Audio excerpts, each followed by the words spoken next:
বন্ধুগণ এসে গেছে এবার নতুন ভিডিও নিয়ে, যেখানে থাকছে কলকাতা থেকে বেলপাহাড়ি রোড ট্রিপ, যেখানে আমরা কলকাতা থেকে বেলপাহাড়ি যাব এবং ফিরেও আসবো আর কভার করব অলমোস্ট 500 কিলোমিটার মতন একদিনে। তো হেই হ্যালো এভরিওয়ান, কেমন চলছে সবার জীবন? আশা করি ভালোই চলছে। সবাইকে সুস্বাগতম আজকে ভিডিওতে। চলো ভিডিওর মধ্যে ঝাঁপিয়ে পড়া যাক।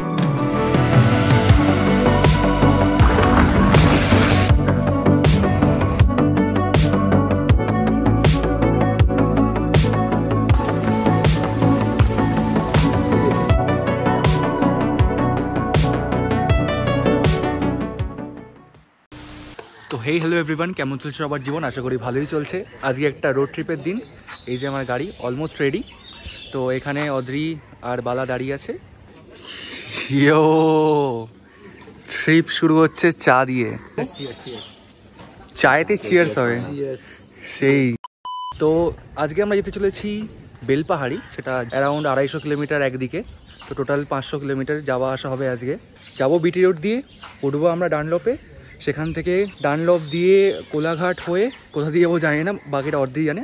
আপাতত কোলাঘাটের ওপর দিয়ে যাবো, এতটা তো শিওর। আমি বলে দিচ্ছি, হ্যাঁ, প্রথমে এখান থেকে কোলাঘাট যাবো, কোলাঘাট থেকে তারপরে খড়গপুরের পরে লোধাশুলি থেকে আমরা ডান দিকে ঘুরে ঝাড়গ্রাম যাবো। আচ্ছা, ঝাড়গ্রাম থেকে বাড়িকে গিয়ে গিডনি হয়ে বেলপাহাড়ি থেকে একটুখানি এগিয়ে বাড়িকে গেলে খান্দারানি। রাস্তায় 5টা জঙ্গল পড়বে, পাহাড় পড়বে হালকা হালকা। চলো দেখবে না, দেখতে দেখতে যাবে। চলো গাড়িতে ওঠা যাক।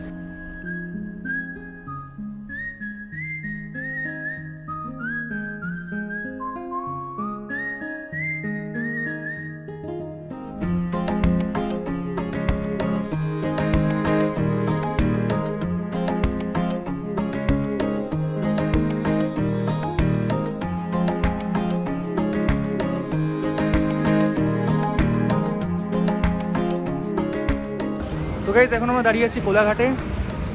এখানে দূরে গাড়ি পার্ক করা আছে, আর এখান থেকে আমরা চাটা খাচ্ছি, কারণ চা ইজ ভেরি ইম্পর্টেন্ট।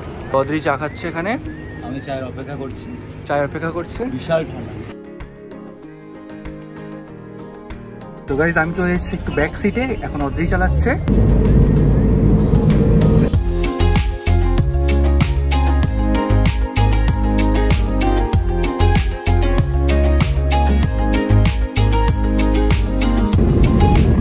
চলে এলো আজকে আমাদের 3 নম্বর টোল এবং শেষ টোল। শেষ না ভাই, 1 ফিট তো হতে হবে। হ্যাঁ, 1 ফিটের শেষ টোল। তো গাইজ, আবার ককপিটে আমি চলে এসেছি। পেছনে বাধা চলে গেছে আর অদ্রি সেখানে।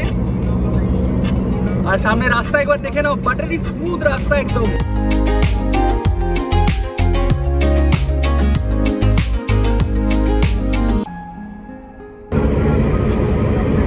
বাদিক চাপবি, হ্যাঁ, ওই যে ফ্লাইওভারের আগে বাদিকে স্লিপ রোডটা নিবি। ঝাড়গ্রাম লেখা দেখ, দেখেছিস?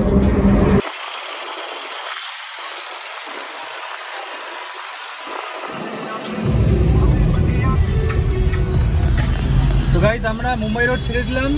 মুম্বাই রোড ছেড়ে দিয়ে এখন আমরা ডান দিক দিয়ে চলে যাচ্ছি ঝাড়গ্রামের দিকে, নিচে দিয়ে ফ্লাইওভারে। তো রাস্তার সামনে এটা কি অবস্থা, পাগল লোকজন, মানে লেফট রাইট করার আগে তাকায় না একবারও। কিরে, জয়পুর ভাইব আসছে? জয়পুরের থেকে বেটার লাগছে আপাতত, যাই না। জয়পুর তো ছোট, শুরু হতে শেষ হয়ে যায়। ওই একটা বনলতা আছে, লোকেরা ওখানে যায়, আর বনলতা উল্টো দিকে কি একটা আছে, ওখানে যায়। মাটির বাড়ি। তো এই আমাদের ফার্স্ট এলিফ্যান্ট করিডোর। কিছুটা চাকার তলায় চলে এসেছিল, নেওয়া মাইন্ড। এখন তো সবে শুরু হলো, এখন অনেক আসবে এলিফ্যান্ট করিডোর। চলো দেখি সামনে এলিফ্যান্ট করিডোর আসে। আর রাস্তা তো আহা আহা।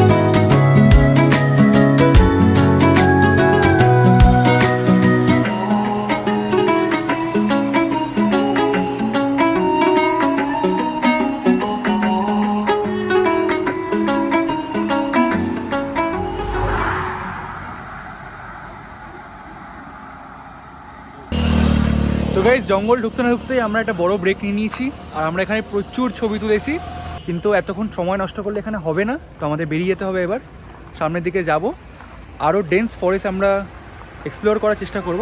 চলো যাওয়া যাক। তো ঝাড়গ্রাম ঢোকার আগে ওই একটা এলিফ্যান্ট করিডোর আছে, আমরা ওইখানটাতে চিল করছিলাম, তোমরা আশা করি দেখতেই পেয়েছো ভিডিওতে। তারপর আমরা এখান থেকে সোজা চলে যাই কনক দুর্গা মন্দিরে, কারণ কনক দুর্গা মন্দিরটা আমাদের একবার ইচ্ছে ছিল, প্লাস হাতেও সময় খুব কম ছিল, তো এই জন্য আমরা এলিফ্যান্ট করিডোরটায় বেশিক্ষণ সময় কাটাতে পারিনি।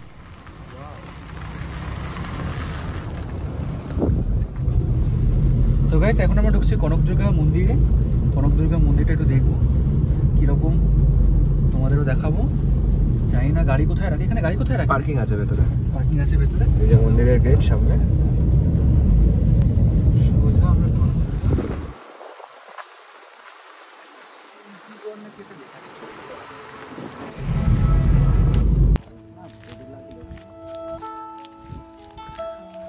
এই যে এখানে দুটো মাদুর, ওইখানে দুটো মাদুর।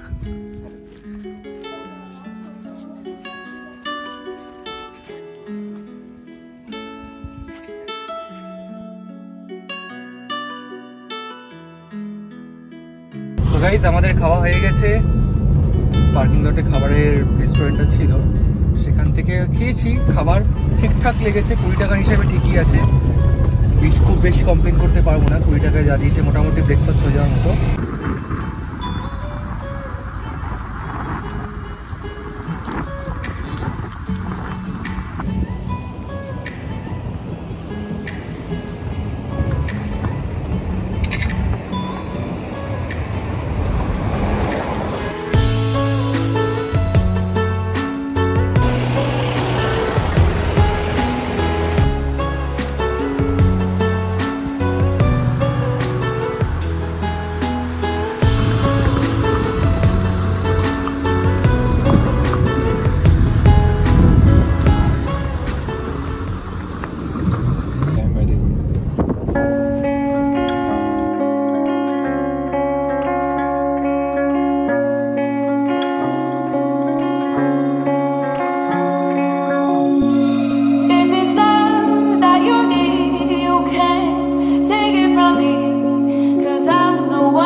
তো গাইস এটা ছিল চিল্কিগড় রাজবাড়ি, আশা করি তোমাদের ভালো লেগেছে।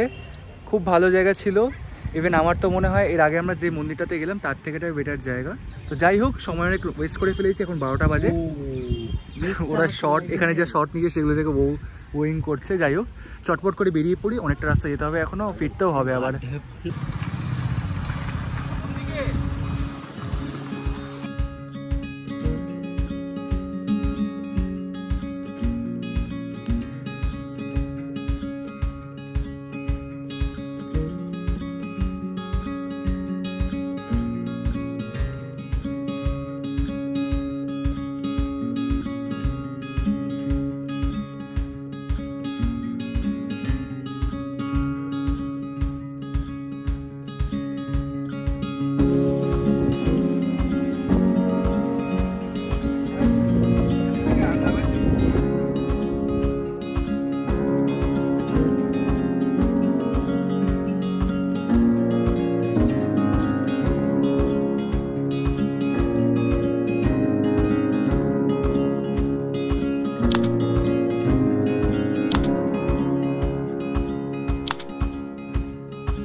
গাইস এই ছিল খন্দরিনী লেক, খুব সুন্দর দেখতে। এখন 1টা বাজে বলে একটুখানি রোদে ঝলসে যাচ্ছে, কিন্তু তোমরা বিশ্বাস করো, তোমরা যদি বিকালবেলা আসো, সানসেটের সময় আসো, খুব ভালো লাগবে। এটাই বেলপাহাড়ির মনে হয় সব থেকে দূরের জায়গাটা, এটা আমরা এখন কভার করে নিলাম। এবার ধীরে ধীরে কাছের জায়গাগুলো কভার করতে করতে আমরা বাড়ির দিকে যাব। হ্যাঁ, পুরো ঘন জঙ্গল, এদিকে জঙ্গল, এদিকে তো লেক আছে, এখানে একটা গাছ চলে এসছে, এদিকে লেক, আবার এদিকে ঘন জঙ্গল। ভালো জায়গা, ফোনের চার্জ খুব কম। এবার দেখি, এবার মনে হচ্ছে এতেই শ্যুট করতে হবে। যাই দেখি নেক্সট লোকেশন কি আছে। ততক্ষণে যদি কোথাও খাওয়ার জায়গায় ফোন চার্জ করে নিতে পারি খুব ভালো হয়। তো গাইজ ফোনে এখন 4% চার্জ, বাট ব্লগিং রুকনি নেই চাইয়ে, রাইট? তো পেছনে গাড়ি পার্ক করে দিলাম। আমরা এখন এই সামনের এই ট্রেলটা দিয়ে, দেখাচ্ছি 1 সেকেন্ড। তো আমরা এখন সামনের এই ট্রেলটা দিয়ে সোজা একটা ভিউ পয়েন্টে যাচ্ছি, দেখি কি ভিউ পাওয়া যায়। তো আমরা কেউ এখনও লাঞ্চ করিনি, বাট সোজা হেঁটে চলেছি। কিন্তু এখানে পায়েলের ঠেকুয়া আজকে saviour, thank God, thank you Payel বলছে সবাই, কারণ পায়েল এই ঠেকুয়াটা দিয়েছিল, ওর বাড়ি থেকে এনেছিল। ঠেকুয়া না, এটাই কী বলে জানি না, ঠেকুয়া, ওকে। তো এটা খেয়ে আপাতত আমরা আমাদের খিদে মেটাবো আর ভিউটাকে এনজয় করবো। তো গাইজ আমার ফোন মরে গেছে অফিসিয়ালি, বালায় ফোনে ব্লগ করছি, বাট এই ভিউটা উফ, নেক্সট লেভেল। দেখে মনে হচ্ছে যেন জুরাসিক পার্কে চলে এসেছি আমরা। পুরো পাহাড়ের ওপর ট্রেক করে আমরা উঠলাম, কাটা ভর্তি ঝোপঝাড় দিয়ে। তোমাদেরকে দেখাই ভিউটা কেমন লাগছে।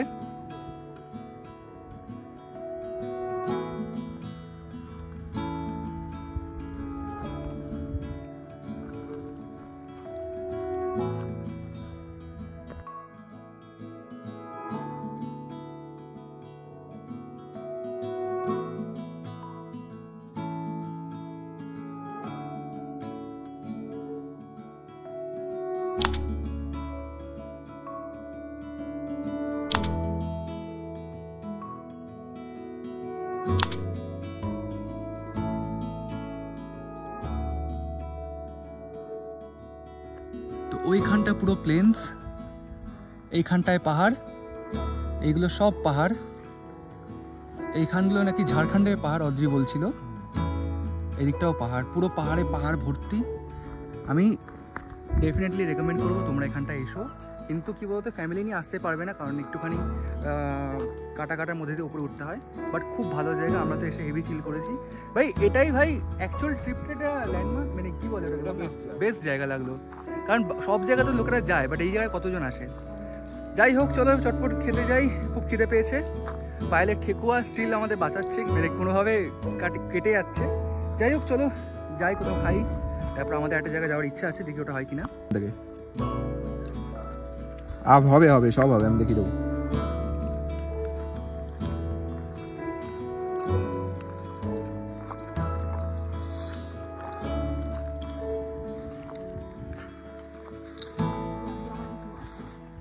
তো গাইস ফেরবার সময় রাস্তা ছিল মোরলেস একই, প্লাস ফোনের চার্জও ছিল না, সে কারণে কিছু শ্যুট করিনি।